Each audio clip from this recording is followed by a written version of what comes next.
ఎవరు ఎంత హేళన చేసినా తొందరపడి ఏమీ అనకో. మిమ్మల్ని విమర్శించే వారందరూ కూడా అసూయ గలవారి అని తెలుసుకోండి.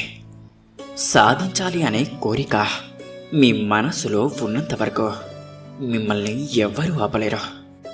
మోసానికి ఇంకా నమ్మక ద్రోహానికి ఎంతో తేడా ఉంది. మోసం అనేది అందరూ చేస్తారు, కానీ నమ్మక ద్రోహం మాత్రం మనం నమ్మిన వాళ్ళే చేస్తారు. అర్థమైందనుకుంటా. గెలిచిన వారు ఆనందంగా ఉంటారు, ఇక ఓడిన వారు విచారంగా ఉంటారు. ఇవి రెండూ కూడా శాశ్వతం కావని తెలిసిన వారు మాత్రం సుఖంగా ఉంటారు. గుర్తుంచుకోండి. జరిగిన దానికి చింతించక జరిగేదంతా కూడా మన మంచికే అనుకోవడం ఎంతో శ్రేయస్కరం కదంటారా?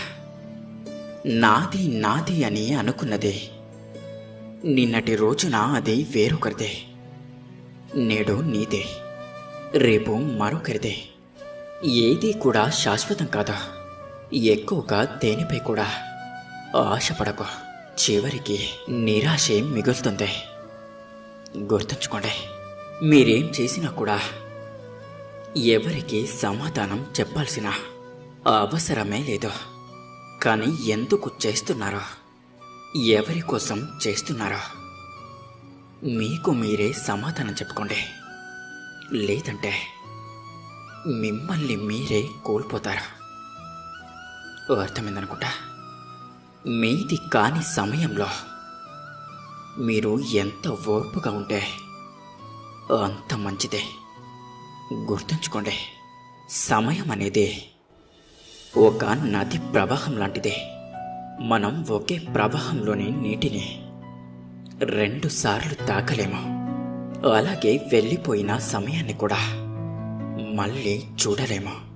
అందుకే మీ జీవితంలోనే ప్రతి క్షణాన్ని కూడా ఆనందంగా ఆస్వాదించండి, ఆనందంగా గడపండి, ప్రేమతో జీవించండి.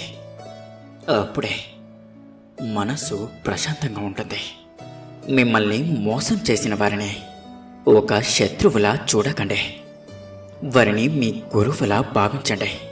ఎందుకంటే వాళ్ళే మీకు ఎలా బ్రతకాలో నేర్పించిన గురువులవుతారు. గుర్తుంచుకోండి. ఏదో ఒకరోజు మీరే కోలుకుంటారు. ఇదంతా కూడా ఒక అనుభవమే అని అర్థం చేసుకుంటారు.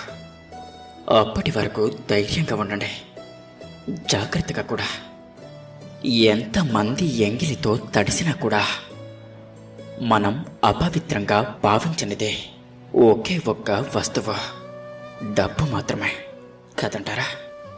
డబ్బు లేకుంటే మనిషి యొక్క బ్రతుకు వీధిలో తిరిగే శునకం కంటే దారుణంగా ఉంటుంది.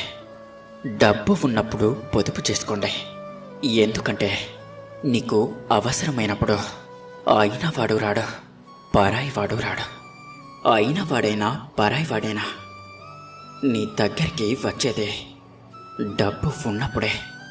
ఈ జనాలు అవసరానికి వాడుకుంటారు, అవసరం తీరగానే ఆడుకుంటారు. జాగ్రత్తగా ఉండండి. పరాయి వాళ్ళతో కాదు, ముఖ్యంగా మన వాళ్ళతో. గుర్తుంచుకోండి. కఠినమైన పరిస్థితులు మనిషిని ఒంటరిని చేస్తాయి, కానీ అవే కఠినమైన పరిస్థితులు ఒంటరిగా ఉన్న వ్యక్తిని శక్తివంతుని కూడా చేస్తాయి.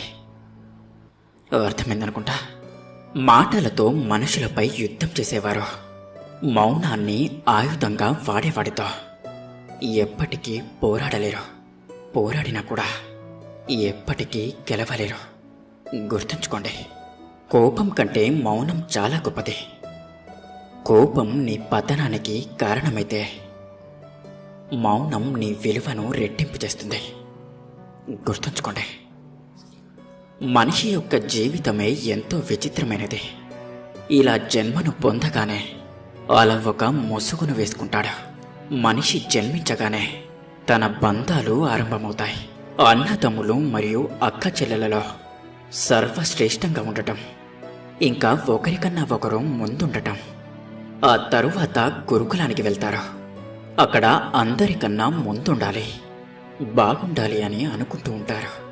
అలాగే అక్కడి నుండి బయటకొచ్చి ఈ సమాజంలో అందరికన్నా ఎక్కువ ధనాన్ని సంపాదించడం కోసం ఆలోచనలు మొదలు పెడుతూ ఉంటారు.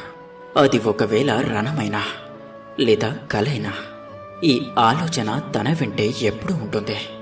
ఒకవేళ ఈ ఆలోచనతో మనం ఇవన్నీ చెయ్యాలి అనుకుంటే మనం ఒకరికొకరం సహాయం చేసుకోవాలి అనే ఆలోచన ఎందుకు చేయకూడదు? అది ఎలాంటి ఆలోచన అంటే అందులో ఎవరు గెలిచినా ఎవరు ఓడిపోయినా విజయం మాత్రం అందరిదే అయి ఉండాలి. అలా అందరిలో మీ ప్రేమని పంచుతూ ఉండండి. ఇలాగే ఆనందాన్ని కూడా పంచుతూ ఉండండి. ఇక అప్పుడు మనస్సు ఎంతో ప్రశాంతంగా ఉంటుంది. గుర్తుంచుకోండి, మీరు ఇది వినే ఉంటారు, ఒక చిన్న బాలుడు ఈశ్వరుడి స్వరూపమని. అవునా? వేరేలా కాకుండా ఇలాగే ఎందుకంటారో మీరు ఎప్పుడైనా ఆలోచించారా? నేను మీకు చెప్తాను. ఏ చిన్న బాలునైనా చూడండి, వారు ఏం చేస్తారు? అందరినీ సమాన దృష్టితో చూస్తారు.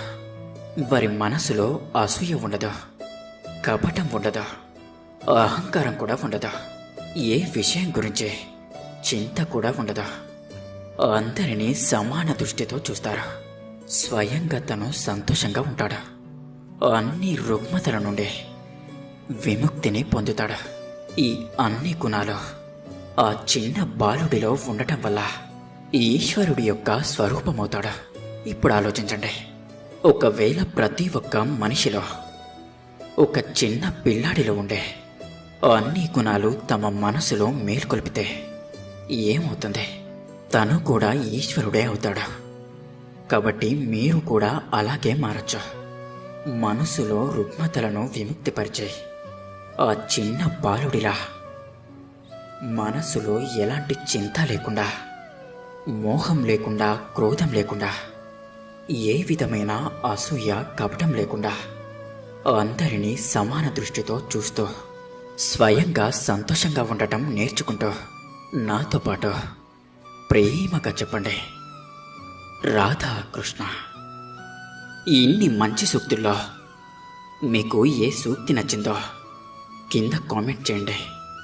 అలాగే ఈ వీడియో కనుక మీకు నచ్చినట్లయితే ఇలాంటి మరిన్ని వీడియోస్ కోసం వీడియోని లైక్ చేసి మన ఛానల్ని సబ్స్క్రైబ్ చేసుకోండి. ధన్యవాదాలు.